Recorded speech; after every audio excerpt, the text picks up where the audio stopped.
Please, with a lot of humility, help me welcome Reeta Roy. Thank you so much.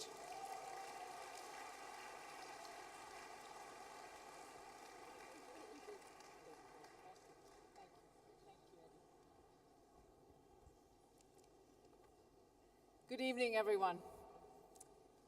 First, Fred, Chris, Acha, and Peter. Congratulations.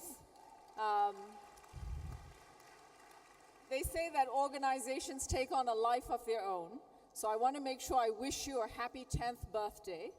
I can't wait to see the unruly, disruptive, and amazing teenager that you will become. There's a lot of magic in this room, and I feel that there has never been a more consequential time to come of age in Africa. And I'm not speaking just about young people. I'm speaking about institutions, all of us, the continent.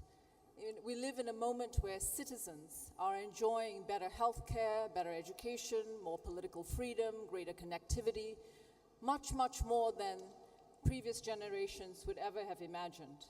But tonight, I was asked to come and speak about a challenge that when we gaze forward 50 years, and think about Africa 50 years from now, a challenge that would compel and engage all of us. And actually, I don't think you have to look very far, because when you look into the future, that challenge is staring right back at us. It's a challenge on the minds of young people, on the minds of parents, and on every leader. I'm speaking about the challenge of unemployment. Unlike any other part of the world, as you know, this continent is actually getting younger. And by 2035, the working age population here will surpass that of India and China combined. So you could say there's a demographic wave coming our way. And this demographic cohort could unleash prosperity for millions upon millions. And yet demographics are not destiny. They neither guarantee success or failure. But we're right here, right now, at this moment. And I think we have an extraordinary opportunity to shape the future. I know that I'm standing in a room before many, many successful leaders from across this continent. And a large percentage of you are from the private sector. And I know each person here has had their own story. Like me, many of you started out from humble beginnings. You've worked hard, your values have been tested, you've earned your accomplishments, and you're here because you had a vision for your life. But I can assure, I'm sure of this, that none of us made it to where we are today without the involvement of others, whether it was a mother, a teacher, a mentor, perhaps a lifelong partner. People who helped us become who we are today. And I know many of you are recognized as inventors, innovators, entrepreneurs, investors. Some of you are really bona fide technology geeks. But I think of you as chief volunteer officers. And by that I mean, you're the first ones to step up when there's a problem, the first one to give, the first one to serve. And so I don't have any lessons to offer tonight, but what I'm interested in are the lessons that you have to offer this next generation.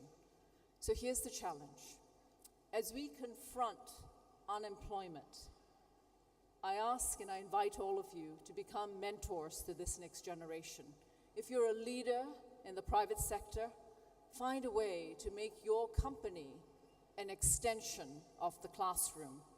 Provide internships, apprenticeships, help young people build their portfolio of work experiences.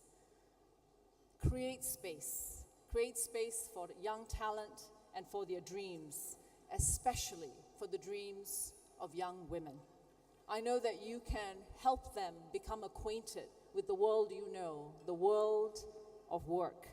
And most importantly, like you, help them become leaders who live by their values. This is a world that needs more kindness, ethical behavior, integrity, empathy, and inclusion for all people. Now, in our own way, the Mastercard Foundation is also coming of age. We're 10 years old, and not too long ago, we started to ask ourselves, what next? We've been working in Africa, almost exclusively in Africa, for this past decade. And so we're prepared, as we think about this demographic shift, to take on a new challenge. And that challenge is around employment and the future of work in Africa. So our goal in the coming years is to enable 30 million young people find, and if they can't find it, to create meaningful work, dignified work, fulfilling work. And I know we can't do this alone.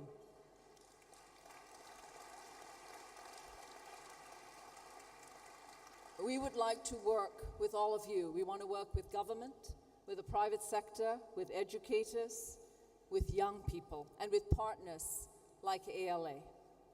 So when I think about what's at stake, I also think about Joseph Munyambanza, the young man that Fred spoke of a moment ago, who has gone from being a refugee to a leader on a world stage.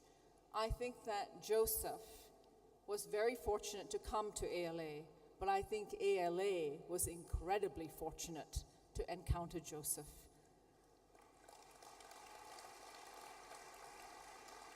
You know, I am so grateful and I am so proud that Joseph graduated from college as a Mastercard Foundation scholar.